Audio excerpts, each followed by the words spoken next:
2001 সালকে ধরা হয় সিনেমার অশ্লীলতার স্বর্ণযুগ, যা নিরবিচ্ছিন্নভাবে চলে 2006 সাল পর্যন্ত। বাংলা সিনেমার সবচেয়ে বেশি অশ্লীল সিনেমার নির্মাণ হয় এই সময়টায়। এর পরের গল্পটা আমাদের সবারই জানা। টিকে থাকার লড়াইয়ে একের পর এক বন্ধ হয় সিনেমা হলগুলো। গত 3-4 বছরে সিনেমা মুক্তির সংখ্যার সঙ্গে সঙ্গে হলে ফিরতে শুরু করেছে দর্শক। তবে কষ্টের বিষয়টি হচ্ছে এখনো চলছে নিষিদ্ধ সিনেমার প্রদর্শনী। তবে খুব একটা আড়ালেও নয়, বড় পর্দায় টিকিট বিক্রি করে সিনেমার ভেতরেই দেখানো হচ্ছে অশ্লীল সব সিন কিংবা কাটপিস। সেই সঙ্গে বাইরে থেকে ভাড়া করা নারী নিয়েও চলছে অবাধ যাতায়াত। মেহেদী ও পলাশে ক্যামেরায় দেবরায় দীপ্তর অনুসন্ধানী রিপোর্ট থেকে চলুন দেখে নেওয়া যাক ছন্দ সিনেমা হলের বর্তমান অবস্থা। রাজধানীর প্রাণকেন্দ্র ফার্মগেট। বহুকাল ধরে এখানে ট্রেডমার্ক হয়ে আছে আনন্দ সিনেমা হল। সঙ্গে আছে ছন্দ নামের আরেকটি সিনেমা হল। 30.40% জায়গার উপর দাঁড়িয়ে থাকা হল দুটি একসময় যেন শহরের জৌলস বাড়িয়েছিল কয়েক গুণ। তবে এখন আনন্দের পাশে সেই ছন্দ সিনেমা হলে হয়েছে ছন্দপতন। ভাটার টানে দিক বিদিক হারিয়েছে হল দুটি। ধুকে ধুকে টিকে থাকার লড়াইয়ে হলের ভেতর চলে অশ্লীল সিনেমার প্রদর্শনী। এই অশ্লীলতায় আনন্দের চেয়ে কয়েক গুণ এগিয়ে ছন্দ সিনেমা হল। হলের ভেতর যেমন চলে অশ্লীল সিনেমার প্রদর্শন, তেমনি চলে বাইরেও নানা কর্মকাণ্ড। অশ্লীলতার বাজার জমজমাট হয় সূর্যি মামা আড়াল হলে। বাইরে তখন পাইচারি করে রাতের রানীরা।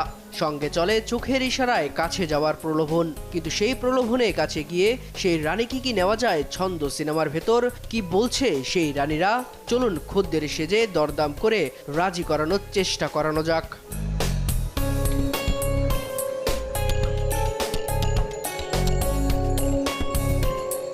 কি করতে হবে তুমি? রিক্সায় চলো না, সিনেমা হলের ভিতরে ঢুকতে দিব না। গেলে পরে খেয়ে জিতে দিব, এটা চাই না। কি দিবে? গাড়ি খেয়ে দিব, এটা চাই না। গাড়ি দিব না। আচ্ছা তাই কি করে? কিছু করার নেই, আমার তো সময় যাবো। 500 টাকা দিই। 700 টাকা যাবে? 500। আচ্ছা যাও, কই সময় নিয়ে ঢুকবা? যাও। এ তো গেল তাদের কথা, কিন্তু হলের ভেতরকার লোকই বা কি বলছে? তাদের অনুমতি কি যাবে পাওয়া, নাকি বিদায় নিতে হবে সোর্সের তথ্য ভুল ভেবে? চলুন নেমে পড়া যাক সেই অভিযানে। কথায় কথায় আড্ডা জমানোর পালা। মুখ থেকে আসল ঘটনা বের করা যেন লোহা চেপে চ্যাপ্টা করার মতোই দুষ্কর। তবে হাল ছাড়তে নারাজ দেশ বিনোদন টিম। চা খাইয়ে খাতির জমিয়ে জানা গেল বাইরে থেকে ভাড়া করে নিয়ে আসা যায় সেই রাতের রানী।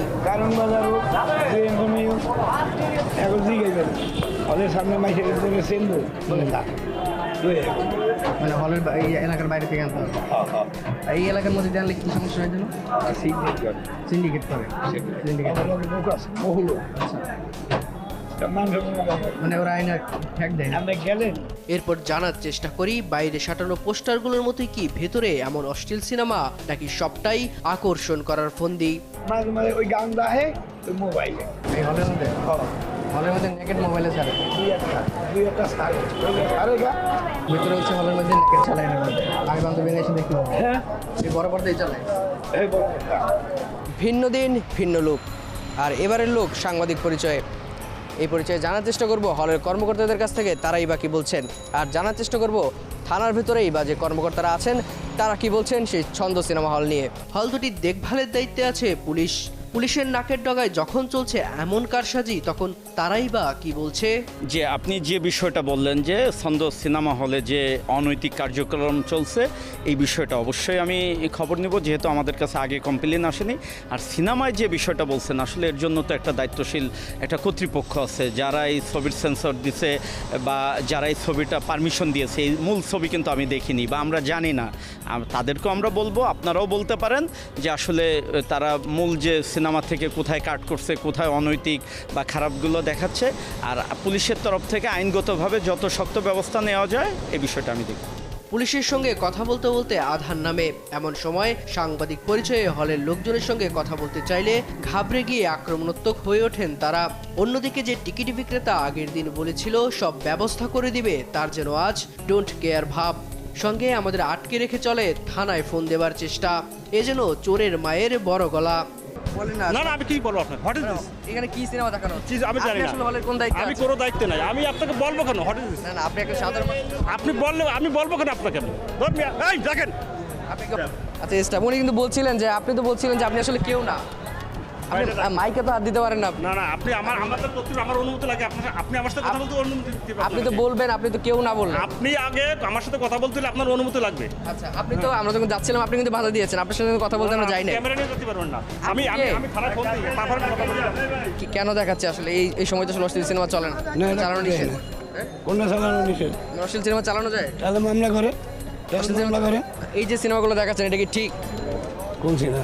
বাজে সিনেমা দেখাচ্ছে এটা কি ঠিক? না এটা তো এটা চলে না। চলতেছে এই যে বাজে, এই যে আমাদের ক্যামেরা একটু দেখাই, এই যে চললো ভিতরে, এটা কি ঠিক কিনা আপনি বলেন? এখন ঠিক না নাকি? হ্যাঁ এটা বলেন। না এটা ঠিক না। আপনার সাথে আমি আরে এক সপ্তাহ আগে এসেছিলাম, তখন আপনি বলছিলেন যে মেয়ে নিয়ে ঢোকা যায় ভিতরে। মেয়ে নিয়ে ঢুকবেন তো, আমি কাল ঢুকবেন না, আমি প্রেমিকালে ঢুকবেন না, আমি আমার নামে মামলা করেন দেয়।